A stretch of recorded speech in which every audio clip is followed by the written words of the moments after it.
Thursday Night Football is on, and it's only on Prime Video. Flips it for the touchdown. This week, it's an old-school rivalry as the Las Vegas Raiders collide with the Denver Broncos. This is a matchup everybody wants to see. Coverage begins at 7 p.m. Eastern with football's best party. TNF Tonight, presented by Verizon. Not a Prime member? Not a problem. Simply sign up for a 30-day free trial. It's the Raiders and Broncos, Thursday at 7 p.m. Eastern, only on Prime Video. Restrictions apply. See Amazon.com/Amazon Prime for details. In Walmart's Hoonuville, everyone readied their cart.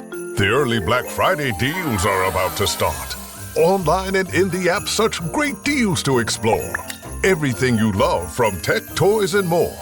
The days to save and the ones to remember are the 14th to the 16th of November. The Who's are all ready, but are you? Walmart Black Friday deals await. Who knew? Hey, this is Chris Hathcock from The Reticent, and you're listening to the Brutally Delicious podcast. 1, 2, 3, 4. The Brutally Delicious podcast. The Brutally Delicious podcast. The Brutally Delicious podcast. The Brutally Delicious podcast. This is 70,000 Tons of Metal, the original, the world's biggest heavy metal cruise. 60 bands, 4 days, 1 cruise ship, only 3,000 tickets. It's like having an all-access backstage pass. January 29th to February 2nd, 2026. From Miami, Florida to Nassau, the Bahamas, and back. Go to 70,000tons.com and book now. For those not familiar with The Reticent, tell us a little bit about yourselves.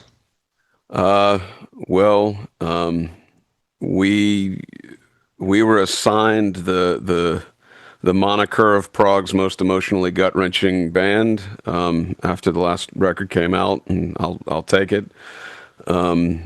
We are a progressive metal outfit that focuses on these days concept records that delve into really difficult topics. You guys do them in a fantasy way that always kind of mirrors society as well, right?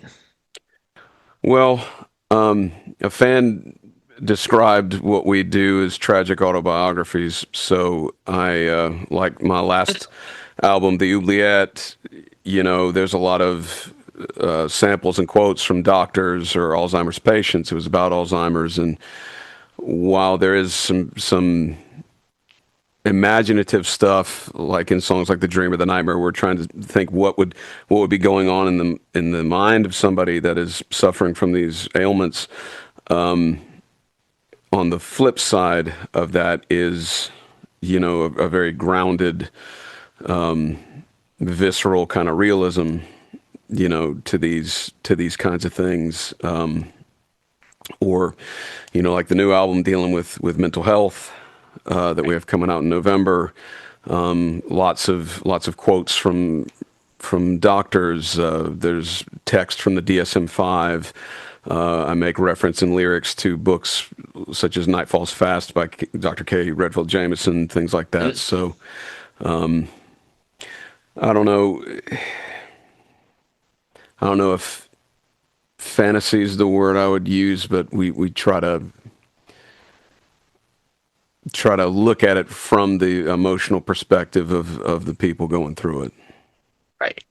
And I think this is one of the most powerful vehicles, right? I think heavy music in general is very cathartic and therapeutic, and I think it lends itself quite well to the stories like you guys are creating with that mental health component in it. Mm-hmm. Well, I agree. And the nice thing about progressive metal is that I don't, at least the way I interpret it, there aren't limitations. It can be quiet, it can be loud, it can be fast or slow, heavy, it can be tender. And I think to cover the breadth of of the human experience, you're going to need as many colors on your palette board as possible. Yeah, no, I agree. And I think it's cathartic for the artist as well, right? Do you feel that when you're writing this stuff? Yeah. everything that I've put out with the last few records, I mean, these are things that I've been through. You know, I watched a family member go through Alzheimer's, and I'm watching my mother go through it right now. And I had a friend die by suicide. I have several mental health struggles that have been really, really challenging. So I'm coming from a very honest place with it, where it's just revealing what it is. And so for me, it is very therapeutic because I'm able to kind of purge a lot of those things through the writing and the performance. You ever feel like you've put too much of yourself into your music, especially on, the one coming up here, Please, right? Yeah. I'm sure there are people that would agree with that. I don't know that I can answer it because it's so subjective. There are times when I feel like I've said too much and I've revealed a lot, and maybe, it doesn't make me look the best. But at the same time, I believe that we pay a lot of lip service to things like, oh, we want people to talk about things, and we want people to open up. I'd rather read your sad story than read your obituary, but I don't find there's a whole lot of follow through with that, and so I think that the only thing I can do then is just try to present as viscerally real what it is like. And that means that people will know a lot of intimate details about me, and puts me at maybe a disadvantage to everyone. A lot of people know a lot about me and my life, and I don't know anything about them. But I believe in what I'm doing. So I think it makes it real too, right? Yeah. I guess that's the linchpin of it. That's also what makes it kind of tough on me. When we perform live, like Metal Injection talked about when we played Prague Power a couple years ago, and how it was the most heartbreaking set in the history of the festival, and we're going to play again next year, and that's a wonderful compliment. But like I do pay a price for thinking about these things, reliving these things, and tearing myself up in front of everybody every night. It's tough, and it's hard on me. And when we were on tour a couple years ago, 2 years ago, like I broke down. I think we were in St. Louis, just sitting at the venue in the afternoon, and I just broke down because everything was really tearing me up. So it's not an easy thing. It's probably not a healthy thing. But I think that if I rip my heart open and I fall apart for the audience and go back through all these things for them, I'm giving them permission to feel whatever they might need to feel, want to feel, and let that out. So. Do you get a lot of fan mail, or do you run into people after the shows that express how this stuff connected to them? Yeah. Every time we play, I get to have a conversation with somebody or a few people that talk about what it meant to them, or how impactful it was, or something like that, or what this album did for them in terms of like, man, I lost my grandparents to this, or my friend died by suicide, or whatever. And we get, and it's not like I'm getting like 500 emails a day from people, but we get regularly, messages at the website, or comments online, or messages to the Instagram or whatever. Just people just sharing their stories, or talking about what it meant to them. And, that's at the heart of what this project is for. Like I'm not trying to get people to be like, "Oh my God, you guys are so badass," and this and the other thing. That's great, but I'd rather connect with people. Yeah, even just the one. I mean, just to think, that whatever you're creating and putting out there is resonating with somebody wherever. I mean, even if it's just one, not 100, like you said, that's still pretty amazing and probably humbling as well, right? I mean, it's. I usually don't know what to say, so it is very humbling and overwhelming when somebody says something so beautiful or touching about your work or about your performance, and thank you seems very pallid and not sufficient. Great. But that's, I think at its best, that's what art can do. Is it can connect with people. It can transcend barriers of geography and language and other things like that, to kind of remind us what is at the real basic integrity of us as human beings. And it's it helps me, like the folks that tell me about how it's impacted them. I mean, I wish I could convey to them how much it helps me to keep going, to have those conversations. What's been the early on response? I know this comes out in November, I think 13th. Is that right? What's been the early on response to it so far? Well, Friday was the first taste of anything. Although we did play half of Please when we played at Prague Storm Festival in Canada. So a few fans have heard a good bit of the material. But I mean, so far the response has been pretty overwhelmingly positive, and folks seem excited. Kind of a weird thing to say. I think this kind of sad music, I don't know, you get excited about this stuff, but people are seemingly into it. And it's one of those things. We have a small but a very dedicated following, and people appreciate the deep dives that we do.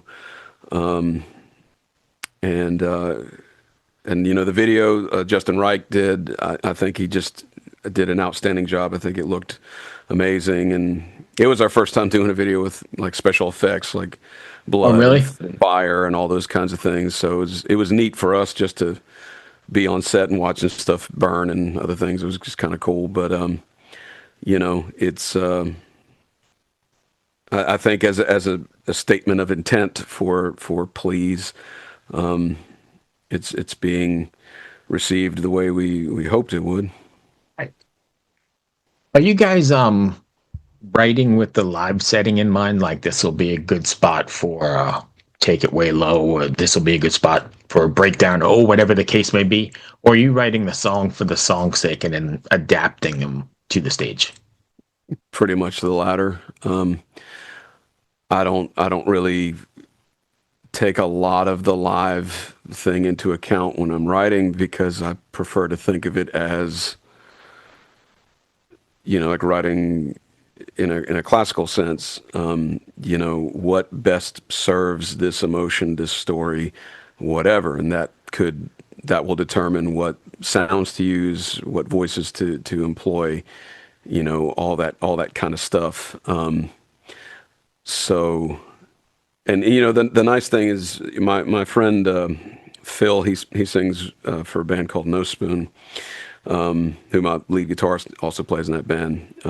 They're actually on tour in Europe right now, and he kind of summed us up, I think, in a really good way, where he said that we're not a band you go see live. We're just performance art.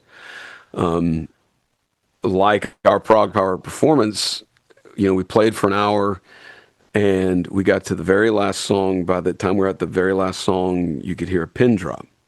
The entire place was quiet. Everybody was silent until I said my final thing to the audience, and they all clapped and all this kind of stuff. But that to me is kind of like what we're going for. And so live, bring in a lot of visuals and things like that to make it more of a overwhelming experience. And that's not anything new. I know a million bands use all kinds of things.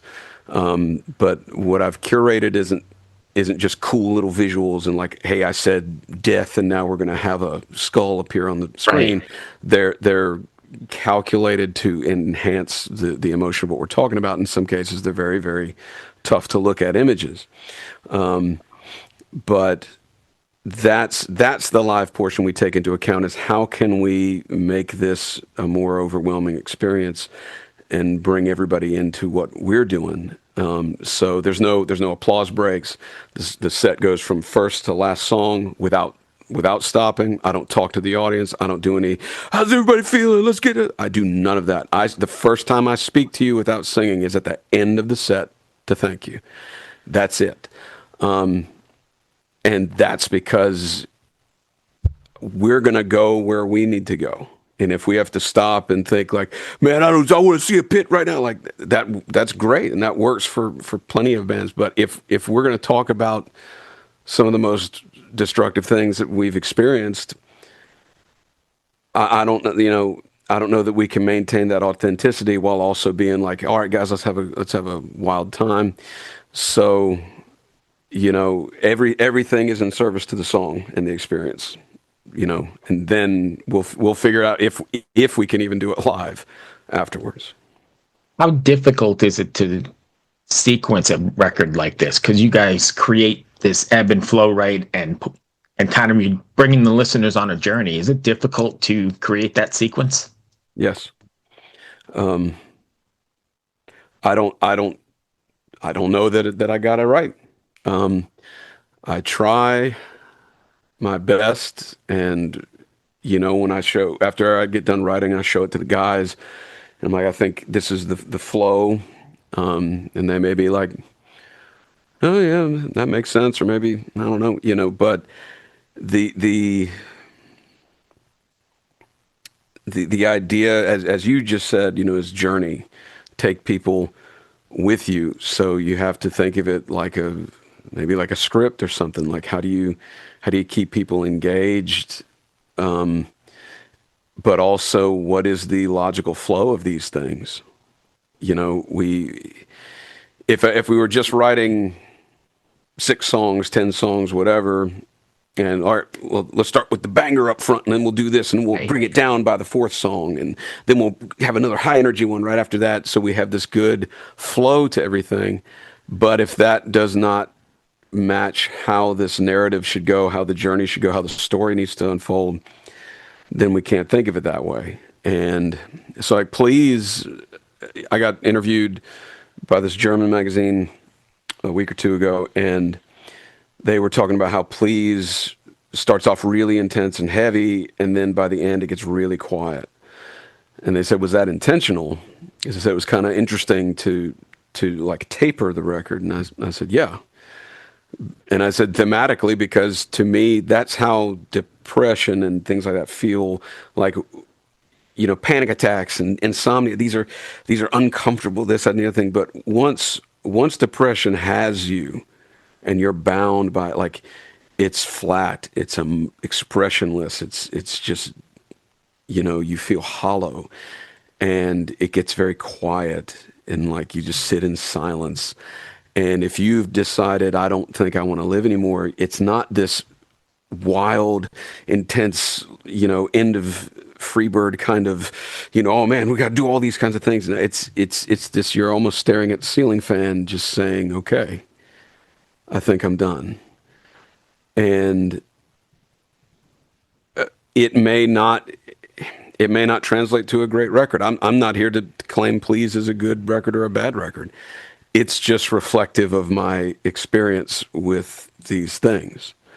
And so I don't have to wonder whether it's authentic, because to me, that's what it sounds like. That's what it sounds like in my head. Right. So fair to say that it was written for you, and then you want your fans to take the journey with you, right? I mean, it's your experience. because I did 2 records back to back. One that's coming out next year. Both of them got done at the same time, recorded, mixed, and everything at the same time. Please is the first one, and Don't Go is the second one. And Please, I wrote for the first time just about my own experience, like not about a family member, somebody else. Right. It's just. I remember saying to James, my lead guitarist, I said, "You think people get mad if I just took time to just deal with my own stuff for a minute?" And he was like, "I don't think so." And Don't Go was about the loss of my father, which, that album about grief, oddly enough, like everyone that worked on it lost somebody. Jamie King, my producer, lost his father. James Nelson, my lead guitarist, lost his mother. Brian Kingsland, who did guest vocals both on Please and on Don't Go, he just lost his father last week. Everyone that I worked with lost somebody. Lita Tickle, who did guest vocals, she lost her brother last December. Like, it's kind of intense. And then we all lost people like Josh and all that stuff. So these 2 records were things I kind of made to just survive rather than anything else. So they are kind of selfishly, they were made for me to keep going. And I hope that won't be held against me. Enough. Any plans to keep this out on the road, or is it hit or miss, or how are you doing that? Well, I mean, we're booked to play Prague Power next year, and our label is trying to help us kind of secure a European leg, if we can do like a festival out there and some other things. We were planning to do a run in North America, but right now that's all in question. So a lot of it's kind of tough out there for musicians, as you know. But we'll at least be doing some festivals and doing some shows here or there, as far as whatever tours we can do. We'll do our best. And if fans want to find you guys, can you give us all your socials, all that kind of stuff? Yeah. So you can find us on Instagram at the.reticent.band. You'll find something called The Reticent Official, and that technically is us, but we got locked out of it 2 years ago, and Instagram never let us back in no matter what we did. So we can't quit it, we can't close it or anything. I still see that it gets interactions, even though nothing has been posted there in years. But that really is frustrating. But if you want to follow us there, the.reticent.band. We just started a TikTok. I mean, like literally just started it. Same thing, the.reticent.band. We're on Facebook, The Reticent Music. We're on YouTube, just at The Reticent, the T and R are capital. And you can go to our website, thereticent.net. Yeah, that's where we all are. All right. So I don't know if you're going to be comfortable with me asking this, but I feel like you need to. If fans out there are feeling any sort of way that we were talking about through this, or that you express in your music, what would you suggest to them? Well, the first thing I would say is talk. I have a quote from a psychiatrist at the very beginning of the record that he says, the myth is that if you talk about it, it will make it worse. No, it actually deflates the balloon. It deflates the tension. The person feels relief at being able to put it on the table. Whatever form that may be, if you have a friend you trust, talk to them. Seek out counseling, therapist, write about it, post about it, whatever you need to do. I can definitively 100% say I would rather listen to you complain every single day for 100 years than read your obituary. Right. And there are other people that feel that way. But the important thing is to realize that as lonely as you feel, you're not alone. There are a lot of people that are going through these same kinds of things, and none of us really know our way through, because everybody's brain is different. The labyrinth is not the same for everybody. And the bad news is there's not a, oh, you just need to do this, that, the other thing. But I think that what's known as the CBT triangle, the cognitive behavioral therapy triangle, is helpful, and that is the notion that you have these three things. You have what you say, what you do, and what you think. Each one affects the other two. So what you think affects what you say and what you do. What you say affects what you think and what you do. What you do affects what you say and what you think. And so being cognizant of that, kind of understanding how you are looking in the mirror, and understanding your own struggles are important, and that's actually where the talking can help. I wish I had you just need to do X, Y, and Z. Some people find great relief through medication. Some people it makes it worse. Some people find the perfect therapist. Some people take years to find somebody they can trust. Some people love to write poetry. Some people hate writing. I think that the thing to do is just don't fall into the riptide of the depression where it just pulls you down and you become inactive. So talk, do, write, all that kind of stuff. And, you'd be surprised how many people actually do get it. And almost certainly when your brain tells you you're not worth anything, it's lying to you.